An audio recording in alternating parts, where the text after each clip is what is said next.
Hello, hello. Welcome back to Math Made Possible. I believe I can.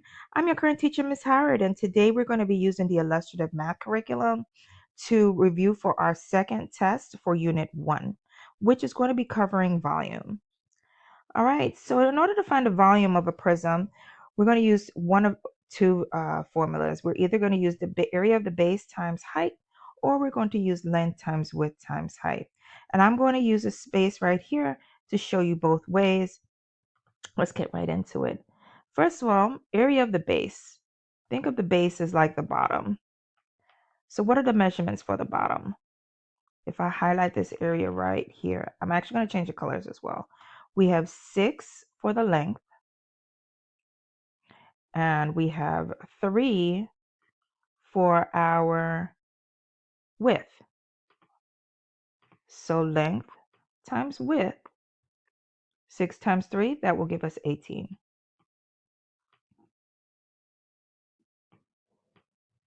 And now we have to multiply 18 times 10, which is our height. And let me label this for you at the top. We have base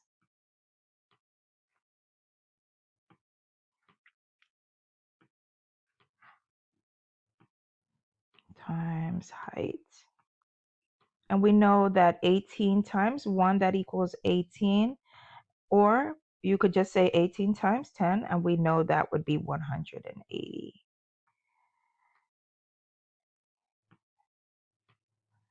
If we did 18 times 1, of course, it's not just 18 because we would just add the 0 at the end. There you go. 18 times 1. I want to show that. All right. Another way is looking at all of our measurements here, and we will have 6.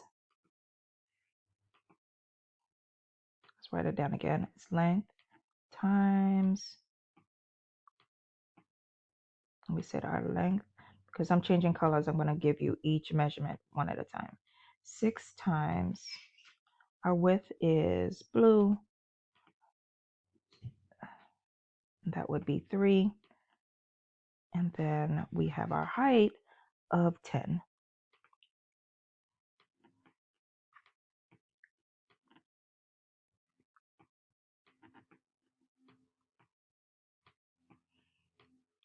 Again, we know 6 times 3 is 18,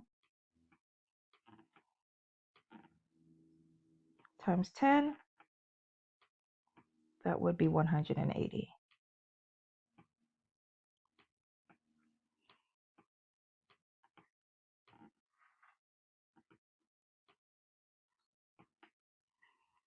Right?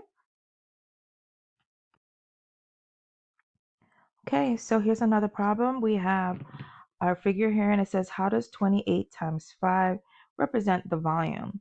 Now, we're going to look at our formulas up here. It's either going to be area of the base times height or length times width times height.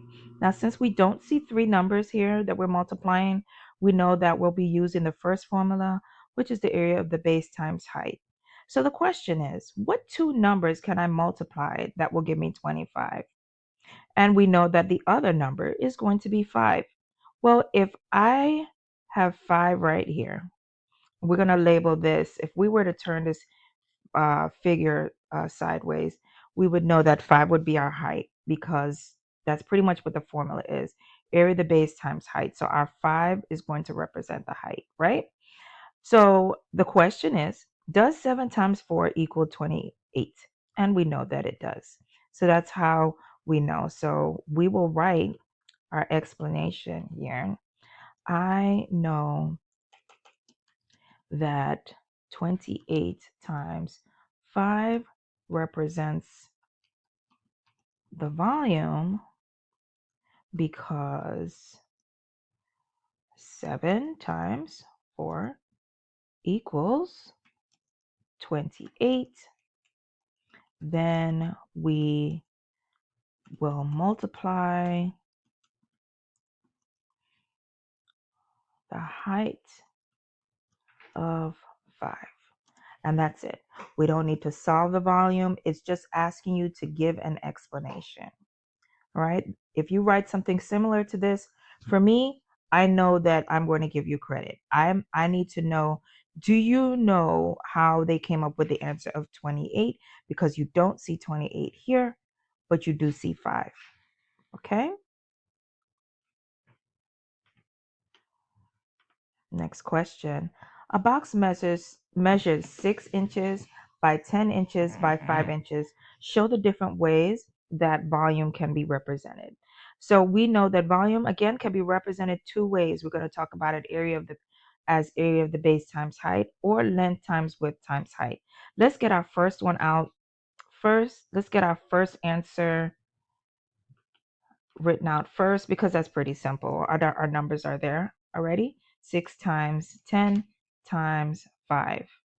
That's going to be one answer. Our next one, again, what 2 numbers can we combine that will give us our area of the base? Well, let's keep it simple. Let's take our first 2 numbers. We'll have 6 times 10. Excuse me. I'm going to write it out. 6 times 10 equals 60, and then 60 times 5.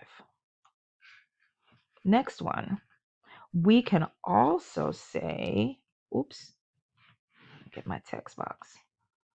We can also say 10 times 5, which equals 50 times 6. That is another area of the base times height. And let's pause the video. Can you think of a third way that we combine to get the area of the base? Pause the video. Solve it. All right, I'm getting ready to give you another one. All right, a fourth answer would be D.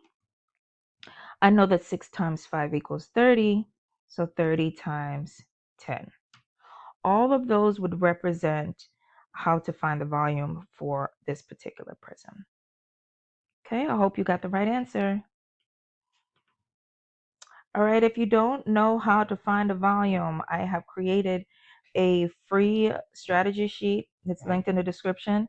Please go ahead and check that out, especially if you're preparing for the test. Go ahead and click on that link so you could get those different strategies. And if you're interested in doing more real world volume problems, go ahead and check out my teacher page that will have a word problem document that will help students solve for volume. Right? And if you have any questions on how to solve for volume, please watch videos. I should have watch videos 2 through 8 or 4 through 8 to help you find a volume of prisms.